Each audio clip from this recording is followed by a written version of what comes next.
E aí, pessoal, tudo bom com vocês? Meu nome é Marina Gomes do Vale, sou acadêmica do curso de Licenciatura em Ciências Biológicas pelo IF Goiano Campos Sales e hoje vamos dar continuidade a mais uma videoaula aqui do nosso canal Intensivão Enem Ciências Biológicas. Vamos lá?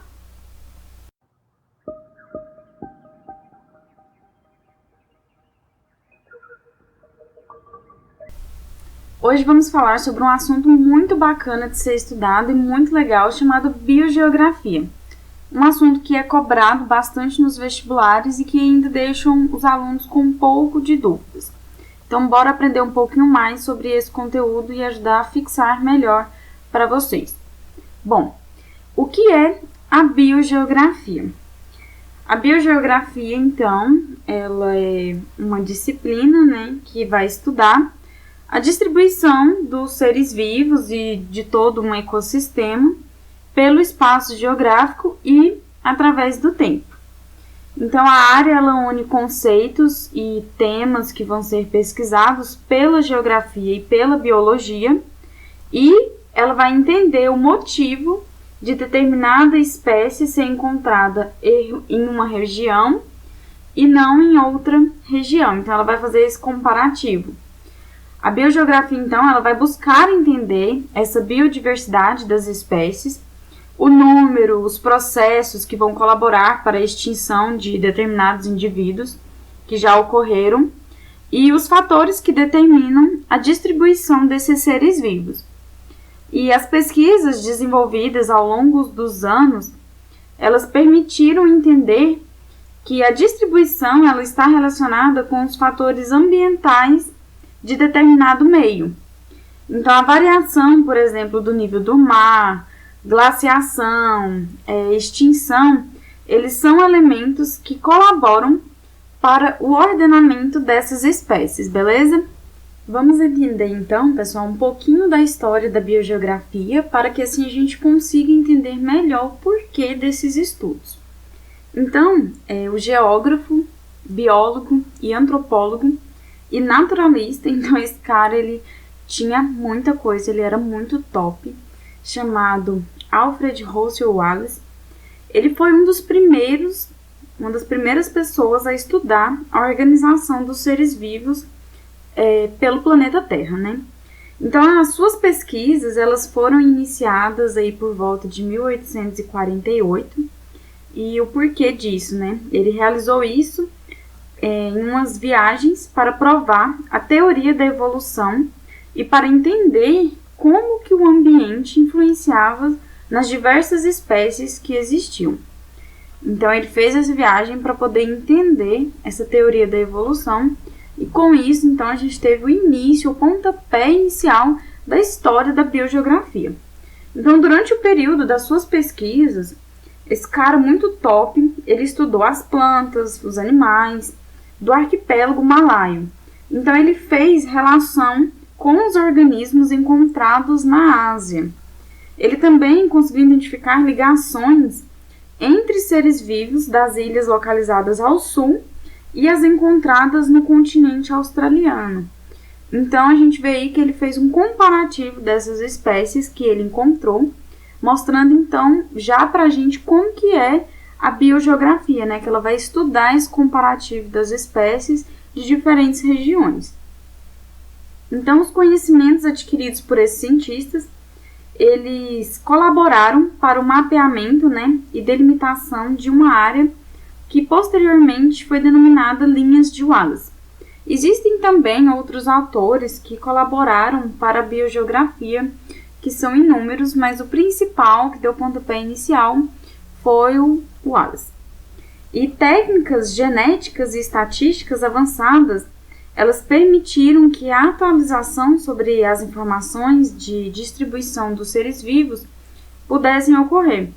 Para a gente ter ideia, em 2012, pesquisadores da Universidade de Copenhague, da Dinamarca, eles analisaram um padrão biogeográfico de 21.037 espécies de mamíferos, anfíbios e aves. E temos os sistemas de informações geográficas, os GIS, que é atualmente a tecnologia que permite a análise, a gestão e o entendimento do espaço e dos fenômenos ocorridos nele. Então, pessoal, quais são as áreas estudadas pela biogeografia? Em 1820, um botânico chamado Condell, ele organizou a biogeografia em duas áreas. Primeira, biogeografia ecológica e segunda, biogeografia histórica. A biogeografia ecológica ela vai estudar os processos ecológicos que vão ocorrer em um curto prazo e a sua relação com o padrão de distribuição das espécies. Então, ela vai analisar as condições de adaptações desses seres vivos no meio e como isso vai contribuir para a organização e diversidade.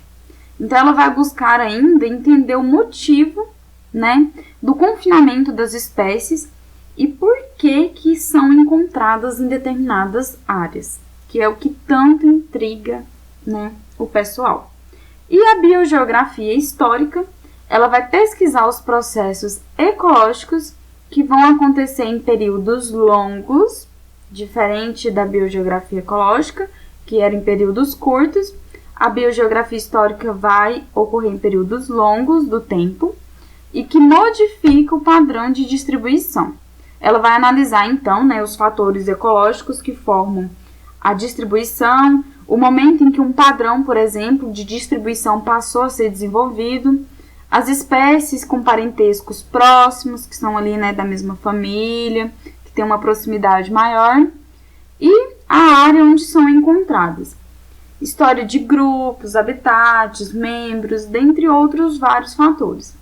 Então, a divisão entre biogeografia ecológica e histórica, ela passa a ser mais uma parte didática, porque atualmente ela é entendida que as duas são entrelaçadas, elas são ali bem unidas e que formam conjuntamente um campo de análise integrado para compreender os processos de distribuição desses indivíduos. Então, elas precisam estar ali trabalhando juntas para que consiga dar certo. Elas não são totalmente separadas, beleza? Elementos que interferem na distribuição dos seres. Então, pessoal, vários são os fatores que colaboram, para as interações dos seres gerados no espaço em certo tempo e pelo ordenamento das espécies nas diversas áreas do planeta. E os principais elementos são os bióticos, que está relacionado com os organismos vivos, e os abióticos, que envolvem os fatores do planeta. Nos fatores, nos processos bióticos, eles vão ser divididos em dispersão, extinção e vicariância. Bom, a dispersão é quando esses indivíduos transpõem os limitados e barreiras biogeográficas construindo novas colônias, enquanto a extinção é quando uma dada espécie ela desaparece do planeta, ela não existe nunca mais, desapareceu. E a vicariância é a formação de novas barreiras biogeográficas que separam áreas habitadas já por certas populações em uma nova ou várias regiões e faz com que as populações tenham desenvolvimento evolutivos separados. Então, pensem comigo, pensem naqueles desenhos animados. Você está lá com a sua família, por exemplo, e você tem um casal de cachorrinho. E aí a terra parte ali nos seus pés e um dos seus cachorrinhos vai para um lado e o outro vai para o outro lado. Então, cada um vai ter que aprender a viver com uma maneira diferente, um hábito de vida diferente, uma alimentação diferente. Então, isso é a vicariância, a separação desse meio, e esses indivíduos eles têm que viver de maneiras diferentes. Beleza? Enquanto nos fatores, os processos abióticos, por sua vez, eles vão se relacionar com os fenômenos naturais, e entre outros, podendo ser os principais deles, placas tectônicas, ciclos glaciais, que a gente conhece bastante por filmes, fisionomias vegetacionais e variações climáticas. As variações climáticas é um assunto muito importante que a gente tem que dar muita atenção, porque nos últimos anos a gente vê que a gente está sofrendo uma variação climática muito grande, não é mesmo? Então, esses são aí os fatores abióticos. Padrão de distribuição e biodiversidade das espécies. Então, a distribuição dessas espécies, ela vai ser compreendida por meio da história, por meio de fatores climáticos, registros fósseis e composição química dos solos da região em que se deseja analisar. Então, a forma como as espécies se organizam e distribuem-se no espaço, elas vão permitir como classificá-las, podendo ser cosmopolitas ou endêmicas. As cosmopolitas, elas vão ocupar largas áreas e elas vão se distribuir de forma ampla pelo espaço. Então, é possível encontrá-las em todas as partes do planeta. Por exemplo, a gente tem os protozoários, fungos, algas, são um dos exemplos de vários outros que existem. Enquanto as endêmicas, elas são aquelas espécies que elas vão viver em determinada área geográfica e ocorrem por causa de fatores ecológicos de cada área. Por exemplo, são as pragas e doenças típicas de algumas regiões. São alguns dos exemplos que a gente vai encontrar, beleza? Divisões da área de estudo da biogeografia. Então, por causa das complexas características e inúmeros fatores existentes na Terra, foi necessário dividir, mapear e catalogar a biogeografia em áreas de estudos para poder facilitar e fazer com que esses estudos fossem mais significativos e mais aprofundados, né? Visto que você dividindo essas áreas fica muito mais fácil de ser estudado. Então, foi dividido entre região paleártica, que envolve a Europa, o norte da África e o deserto do Saara, norte da Península Árabia e norte da Ásia. A região neoártica, que vai envolver a América do Norte, Groenlândia e centro do México. A região neotropical, que ela vai lá do centro do México até a América do Sul. A região afrotropical ou etiópica, que é a África subsaariana, ao sul da Península Arábica.